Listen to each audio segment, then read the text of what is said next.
Hi viewers, before topic చేశారా? అది మన బిఫోర్ టాపిక్ వచ్చేసి పార్ట్నర్షిప్ కదా, ఎంత మీకు ప్రాఫిట్ వచ్చింది లాస్ వచ్చింది అనేది కామెంట్ చేయండి. ఈరోజు మన టాపిక్ వచ్చేసి ఏంటి, మన టాపిక్ క్రెడిట్ ఆపరేషన్స్. ఏంటంటే కొత్తగా ఎవరు మెన్షన్ పేర్లు కానీ కంపెనీ నేమ్స్ కానీ పర్సన్స్ నేమ్స్ కానీ మెన్షన్ చేస్తే మనం ఎలా ఎంట్రీస్ వేసుకోవాలి, అది దేంట్లో ఎంట్రీ వేయాలి అనేది మనకి తెలియాలంటే ఎలా చేయాలి అనే దానికి ఒక ఎగ్జాంపుల్ ప్రాబ్లం చేద్దాము. ఆ ఎగ్జాంపుల్ ప్రాబ్లం చూడాలి కదా, మనం ఎగ్జాంపుల్ ప్రాబ్లం చేద్దాం ఇప్పుడు ఉన్నది.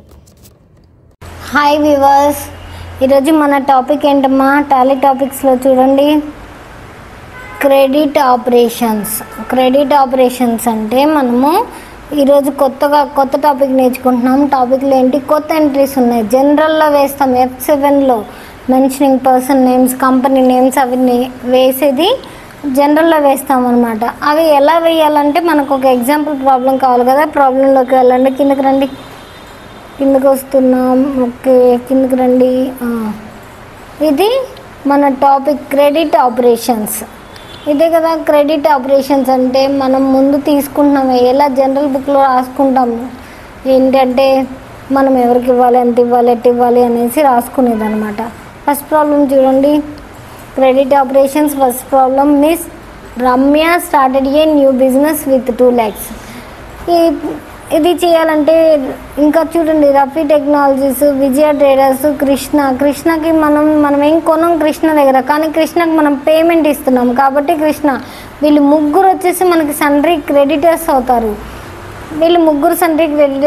ఎందుకు, మనకి ఇస్తున్నారు కాబట్టి మనకు వస్తున్నాయి, మన దగ్గర ఉంటున్నాయి, అవి క్రెడిట్ అవుతున్నాయి మనకి.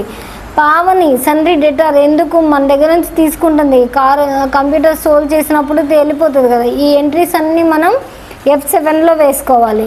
దీనికి ఒక ఎగ్జాంపుల్ ప్రాబ్లం కావాలి కదా. టాలీ ఓపెన్ చేయండి. టాలీ ఓపెన్ చేసామనుకోండి, Tally ERP9 power of simplicity open అవుతుంది. చూడండి అమ్మా, ఇంటర్ఫేస్ ఓపెన్ అయిందా? ఓపెన్ అయింది. W ప్రెస్ చేయండి. Work in education mode, silver edition, enter. Company info వచ్చింది చూడండి. ఇక్కడ క్రియేట్ కంపెనీ అన్నాక ఇక్కడ ఎవరు మనకి miss Ramya started a new business with 2 lakhs. Miss రమ్యని క్యాపిటల్ అకౌంట్ ఇన్వెస్ట్ చేశారు కదా, వాళ్ళే మన కంపెనీ నేము. నెక్స్ట్ మిస్ రమ్యది ఏంటి, అద్దంకి అని పెట్టాము. కింద లిస్ట్ ఆఫ్ స్టేట్స్లో వచ్చేసి ఆంధ్రప్రదేశ్, పిన్ కోడ్ 523201.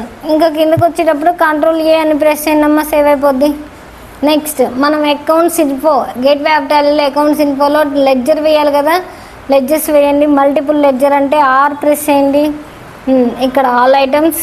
ఇప్పుడు మిస్ రమ్య ఏమవుతుంది, మనకి క్యాపిటల్ అకౌంట్ అవుతుంది కదా, క్యాపిటల్ అకౌంట్.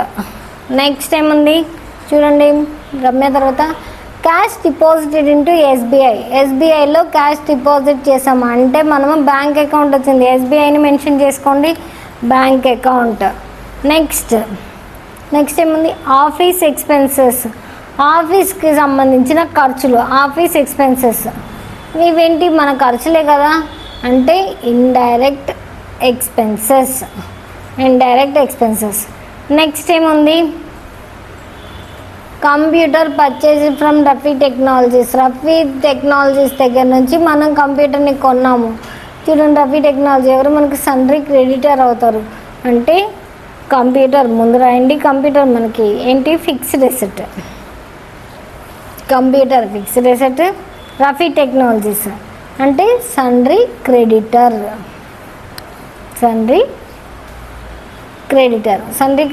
అయ్యారు కదా. నెక్స్ట్ ఏముంది, సండ్రీ క్రెడిటర్ మెన్షన్ చేస్తాం కదా. నెక్స్ట్ ఏముంది, ఇంకేమనుకున్నామా, furniture purchased from Vijaya traders నుంచి మనం ఫర్నిచర్ కొన్నామంటే ఫర్నిచర్ పర్చేజ్డ్, ఇది వెయ్యండి, మనకి ఫిక్స్డ్ అసెట్ అవుతుంది కదా. అరే సండ్రీ క్రెడిటర్ వేసామా, సండ్రీ క్రెడిటర్ కాదు, తీసేయండి. సండ్రీ క్రెడిటర్ కాదు, ఫిక్స్డ్ అసెట్. నెక్స్ట్ విజయ ట్రేడర్స్ దగ్గర నుంచి ఇక్కడ మనం ఫర్నిచర్ కొంది వీళ్ళు సన్రీ క్రెడిటర్స్ అవుతారు. ఎందుకంటే వాళ్ళ దగ్గర నుంచి మనకు వస్తాయి, మన దగ్గర క్రెడిట్ అయిపోతాయి అనమాట, అందుకు వీళ్ళకి క్రెడిటర్స్ అవుతారు. నెక్స్ట్ ఏముంది, donation received through bank. Donation వచ్చింది మనకి, రిసీవ్ చేసుకున్నాము అంటే వీళ్ళు ఏమవుతుంది, ఇది ఇండైరెక్ట్ ఇన్కమ్ మనకు వస్తుంది, మనకి ఇండైరెక్ట్గా వస్తుంది అనమాట, ఇండైరెక్ట్ ఇన్కమ్. నెక్స్ట్ ఏముంది, cash paid to Rafi technologies and Vijaya traders. ఇద్దరు ఉన్నారు కదా, ఆల్రెడీ క్యాష్ పెయిడ్ ఇది రాసుకున్నాం, విజయ టెక్నాలజీస్, రఫీ టెక్నాలజీస్, విజయ ట్రేడర్స్. నెక్స్ట్ డిప్రిసియేషన్ ఉంది కదా, డిప్రిసియేషన్ ఏమవుతుంది, ఇండైరెక్ట్ ఎక్స్పెన్స్ అవుతుంది మనకి, డిప్రిసియేషన్ అని కంప్యూటర్ ఉంది కదా. Next cash withdraw from SBI already mention చేసాం. క్యాష్ పెయిడ్ టు కృష్ణకి క్యాష్ పెయిడ్ చేసాం అంటే వీళ్ళు ఏమవుతారు, మన కృష్ణ సన్రీ క్రెడిటర్ అవుతారు. సన్రీ క్రెడిటర్ ఇక్కడ పర్సన్ నేమ్ వచ్చింది చూడండి, ఇందాక కంపెనీ నేమ్స్ వచ్చినాయి, ఇప్పుడు పర్సన్ నేమ్స్ వస్తున్నాయి. Cash received from Krishna already mention చేసాం కాబట్టి మళ్ళీ వేయాల్సిన అవసరం లేదు.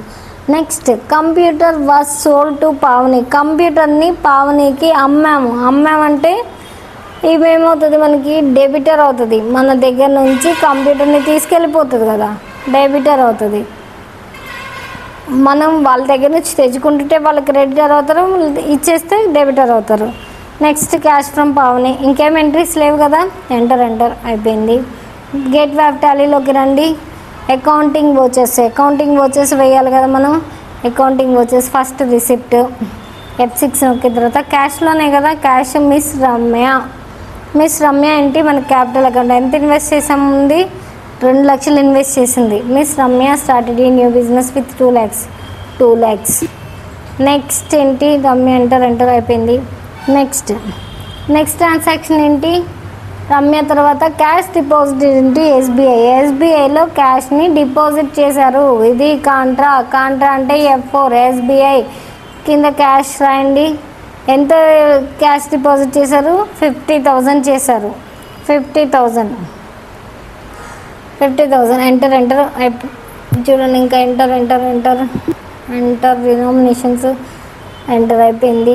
ఈ ఎంట్రీ కూడా అయిపోయింది. నెక్స్ట్ ఏముంది మనకి, ఆఫీస్ ఎక్స్పెన్సెస్ 5,500. ఆఫీస్ ఎక్స్పెన్సెస్ ఆఫీస్కి ఖర్చులు అంటే పేమెంట్లో కూడా క్యాష్, అది ఆఫీస్ ఎక్స్పెన్సెస్ 5,500 ఎంటర్ అది అయిపోయింది. Next computer purchase from Rafi technologies. మనకి మెయిన్ ఈ టాపిక్కి సంబంధించిన మెయిన్ స్టెప్స్ వచ్చినాయి చూడండమ్మా. ఇవి జనరల్ వేసుకోవాలి. జనరల్ నొక్కాము. బై అని ఉన్న దగ్గర కంప్యూటర్ ఎంత కొన్నాము, 22,000 కొన్నాము, 22,000. నెక్స్ట్ ఏంటి, ఎక్కడి నుంచి కొన్నాం మనం, రఫీ టెక్నాలజీస్ కొన్నాం కదా, రఫీ టెక్నాలజీస్ అని మెన్షన్ చేసుకోండి. ఇక్కడ ఆన్ అకౌంట్ పెట్టుకోండి. ఎంటర్ అంటే అమౌంట్ ఆటోమేటిక్గా వచ్చేస్తుంది, అయిపోద్ది అనమాట. నెక్స్ట్ ఏంటి, ఫర్నిచర్ కూడా కొన్నాం కదా. ఫర్నిచర్ ఎవరి దగ్గర కొన్నాము, విజయ ట్రేడర్స్ దగ్గర కొన్నాము. 14,000 విజయ ట్రేడర్స్ కింద తీసుకోండి.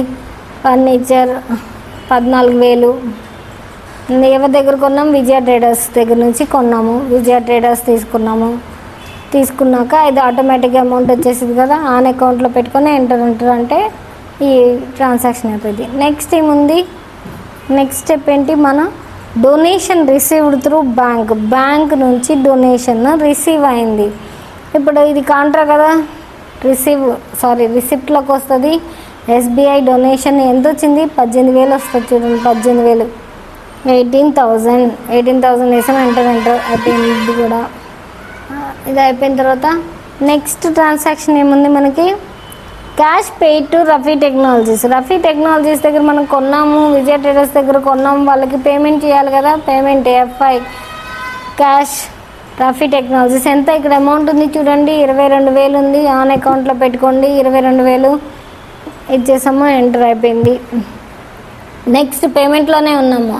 విజయ ట్రేడర్స్కి మనం క్యాష్ పే చేయాలి కదా. విజయ ట్రేడర్స్ వీళ్ళది అమౌంట్ ఎంత, 14,000 కింద వచ్చేసింది చూడండి. Current balance 14,000 ఇచ్చేసాము. ఆన్ అకౌంట్ పెట్టుకున్నాము. అయిపోయింది. నెక్స్ట్ వచ్చేసి డిప్రిసియేషన్ ఆన్ కంప్యూటర్ మీద తరుగుదల. డిప్రిసియేషన్ అనేది జరిగింది కదా, డిప్రిసియేషన్ వేసుకోండి, జనరల్లోనే వేయాలి కదా. బై డిప్రిసియేషన్ ఎంత 2500. దేని మీద జరిగింది? కంప్యూటర్ మీద జరిగింది. 2500 2 కంప్యూటర్ వేసిన తర్వాత ఆటోమేటిక్ అమౌంట్ వచ్చింది. ఎంటర్ అయిపోయింది. నెక్స్ట్ స్టెప్ ఏముంది? క్యాష్ విత్డ్రా ఫ్రమ్ ఎస్బీఐ నుంచి క్యాష్ విత్డ్రా చేశారు. క్యాష్ విత్డ్రా చేశారంటే కాంట్రాలో క్యాషే కదా విత్డ్రా చేసింది. ఎక్కడి నుంచి? ఎస్బీఐ నుంచి. ఎంత చేశారు? 25,000 ఏమో చేసినట్టున్నారు చూడండి. 25,000 చేశారు. నెక్స్ట్ ఏముంది? క్యాష్ పెయిడ్ టు కృష్ణకి క్యాష్ని పే చేశారు. క్యాష్ పే చేసినప్పుడు పేమెంట్లో కదా క్యాష్ కృష్ణ 30,000 కదా పే చేసింది. 30,000 enter on account enter. Next వచ్చేసి cash received from Krishna. Cash మనకి రిసీవ్డ్ ఫ్రమ్ కృష్ణ దగ్గర నుంచి మనకు వస్తుంది కదా రిసిప్ట్ అంటే F6 వేసుకోవాలి. క్యాష్ రిసీవ్డ్ ఫ్రమ్ కృష్ణ దగ్గర నుంచి 40% వస్తుంది మనకి. ఇప్పుడు 40% అంటే క్యాలిక్యులేటర్ కావాలి కదా. Ctrl+N ప్లస్ ఇక్కడ చూడండి 30,000 ఇంటూ 40%. ఎంటర్ 12,000 వచ్చింది చూడండి. అంటే ఇప్పుడు క్యాలిక్యులేటర్ తీసేయాలంటే Ctrl+M నొక్కాలి. 12,000 ఆన్ అకౌంట్ ఎంటర్ అయిపోయింది. ఇది నెక్స్ట్ ఏముంది? క్యాష్ రిసీవ్డ్ ఫ్రమ్ కృష్ణ అయిపోయింది కదా. Computer was sold.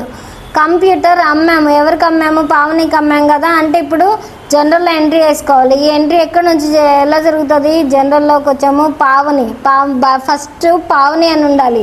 ఎందుకు? బైలో పావని ఉంటేనే మీకు మళ్ళీ అది రిసిప్ట్ వేసుకునేటప్పుడు రిసిప్ట్ వేసుకునేటప్పుడు ఈజీగా ఉంటుంది అనమాట. బైలో పావని ఎంత అమౌంట్ పావని ఇది మనకి క్యాలిక్యులేషన్ చేసుకోవాలి కదా. క్యాలిక్యులేటర్ ఓపెన్ చేయండి, క్యాలిక్యులేట్ చేయండి. కంప్యూటర్ మీద తరుగుదల ఎంత? 2,500. మొత్తం 19,500. 19,500 ఇంటూ 70% అంటే 13,650 వస్తుంది. ఇప్పుడు 19,500 ప్లస్ 13,650 యాడ్ చేసుకుంటే ఎంత వస్తుంది? 33,150 వస్తుంది. ఎగ్జిట్ ఆన్ క్యాలిక్యులేటర్ ఎగ్జిట్ అయిన తర్వాత మనము 33,150 నెక్స్ట్ ఆన్ అకౌంట్లో ఉంచుకోండి. నెక్స్ట్ ఇక్కడ 2 వచ్చేసి మనం 2 తీసుకోవాలి. 2 తీసుకొని 2 దేని మీద? కంప్యూటర్ మీద కదా. 2 తీసుకోండి. 2 తీసుకున్నాక ఇక్కడ దేని మీద వస్తుంది? కంప్యూటర్ మీద వస్తుంది. 33,150 వేసేసాము. బ్యాక్ వచ్చేసేయండి. బ్యాక్ వచ్చిన తర్వాత రిసిప్ట్ క్యాష్ ఫ్రమ్ పావని దగ్గర నుంచి కూడా మనకి క్యాష్ వచ్చింది కదా. అంటే ఇది రిసిప్ట్లో వేసుకోవాలి. క్యాషే కదా వచ్చింది. క్యాష్ పావని ఎంత ఇవ్వాలి? పావని మనకి కింద లెడ్జర్లో వస్తుంది చూడండి. అక్కడ 33,150 కరెంట్ బ్యాలెన్స్లో 33,150 వచ్చింది. అది ఎంటర్ చేసుకున్నాము. ఎంటర్ అంటే అయిపోద్ది. ఆన్ అకౌంట్ ఎంటర్ అయిపోయింది. ఇప్పుడు అయిపోయింది కదా. ఇంకా ఏమన్నా ఉన్నాయా ఎంట్రీస్? ఏం లేవు కదా. అన్ని ఎంట్రీస్ వేసుకున్నాము. ఈ ఎంట్రీస్ వేసిన తర్వాత చూడండి, మీరు బ్యాక్ రండి. పేజ్ అప్ పేజ్ డౌన్ అంటే ఇవి వస్తాయి, ఇలా వస్తాయి మనకి. బ్యాక్ వచ్చేసేయండి. అన్ని ఎంట్రీస్ అయిపోయినాయి కదా. ఇప్పుడు బ్యాలెన్స్ షీట్ ఓపెన్ చేయండి. 10,000 ప్రాఫిట్ వచ్చింది. 10,000 ప్రాఫిట్ వచ్చింది చూడండి. 10,000 ఓకే అయిపోయింది కదా. 10,000 ప్రాఫిట్. నెక్స్ట్ సమ్ ఏంటి? 10,000 ప్రాఫిట్ చూడండి. నెక్స్ట్ ఏంటి సమ్మ? Miss Banu started a new business with ఇది సెకండ్ ప్రాబ్లం అమ్మాయి. సెకండ్ ప్రాబ్లం మీరు చేయండి. మీ దగ్గర కంప్యూటర్ ఉంటే టాలెంట్ డౌన్లోడ్ చేసుకొని సెకండ్ ప్రాబ్లం చేయండి. దీనికి ప్రాఫిట్ 2,000 వస్తుంది. మీరు ఈ ప్రాబ్లం చేశారనుకోండి, మీకు కూడా ఒక అవగాహన అనేది వస్తుంది. మీకు కూడా ఒక ప్రాక్టీస్ ఉంటుంది కదా. బ్యాక్ వచ్చేసేయండి. ఎగ్జిట్ అయిపోయిన తర్వాత ఈ ప్రాబ్లం చేశారనుకోండి 2,000 ప్రాఫిట్ వస్తుంది. మీకు ఈజీగా అర్థమైపోద్ది అనమాట. ఓకేనా?